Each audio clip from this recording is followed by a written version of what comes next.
If you want to have an image gallery in a post or a page, WordPress makes it really easy because it has built-in image galleries. Let's go to a post that already has a number of images in it. Here we go. You can see up here Gallery 8. Now, don't confuse gallery with image gallery.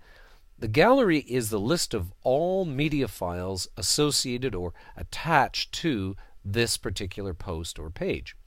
So we're seeing here things like PDFs and MP3s and so on.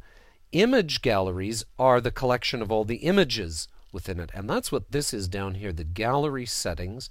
This is what we're going to insert into our post. So let's go and do that right now. We'll just click and insert. There we go.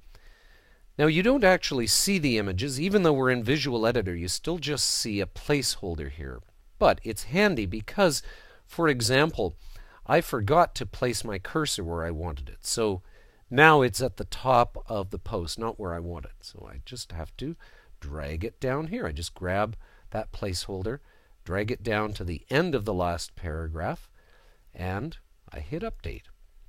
Now let's go and see what this looks like. There we go. Excellent. So this is our gallery here, and we control it by going back to here. Let's see what we've got. Just make a note here. We've got this one here with a caption, Woman on Beach. Okay, so let's go back over to here, and now we can look at some of the controls for our gallery.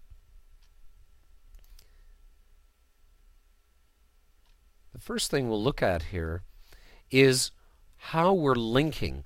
The thumbnails, in this case, are linking to an attachment page. What does that mean? Well, if we click on one of these, it takes us to a page on the website, but it shows the full-sized image on that page. Plus, if there was a description or anything, it would be down below here. So that's what it means by attachment page. If it's just image file that we've got here, it literally just shows the full-sized image in your browser window. It's not an actual page of the website. But attachment pages are good because it keeps them on your website. Or there are other options. There are plugins you can add onto this that will create pop-up galleries as well. Now, order by. Right now, the order is random. So watch what happens. Remember I was saying to watch for that woman on the beach. So let's refresh our page. Now, she's going to show up somewhere else. And we hit refresh again. And she shows up somewhere else. So that's what's going on there with our order of images. Now I could order them by their title. Let's do that. I have to update here as well. Don't forget to do both updates. Now you're saying, well, wait a minute, Woman on the Beach, that's W is near the end. Well, what we've got is we have it in descending order right now.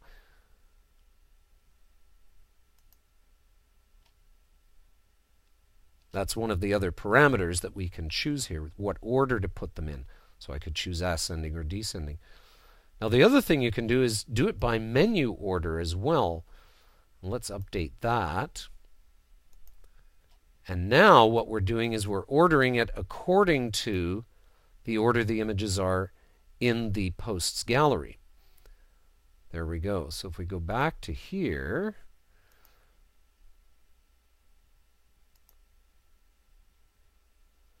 and we take a look, the clownfish is the first item in the gallery listing here. I'll have another video about how to change the order of that gallery. But the idea here is that you can change all kinds of things about your gallery. In fact, let's change it to just 3 items. Let me update and update. Now I just have 3 per row. Notice how this caption pushes things around a bit. If you're going to have captions, you should probably have them on all images rather than just on 1 or 2, because it kind of spreads things out unevenly. Anyway, those are some tips for how to use and insert an image gallery into a post.